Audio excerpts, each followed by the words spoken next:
من همیشه کنار تو هستم، حامیتم. تو تنها زنی هستی که دوستش دارم و همیشه هم همینطور خواهد بود. تا روزی که به هم بله رو بگی صبر میکنم. روزی که بله رو بگی میرم و درخواست طلاق میدم.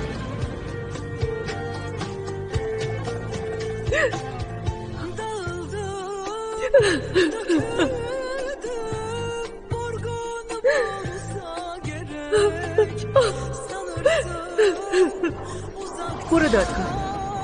چی؟ بله برو دادگاه.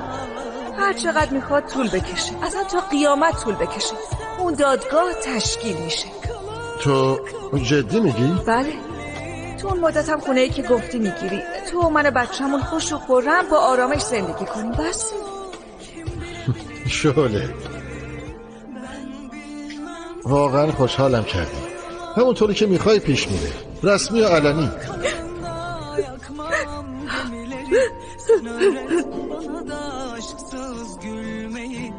Ben bilmem ki sensiz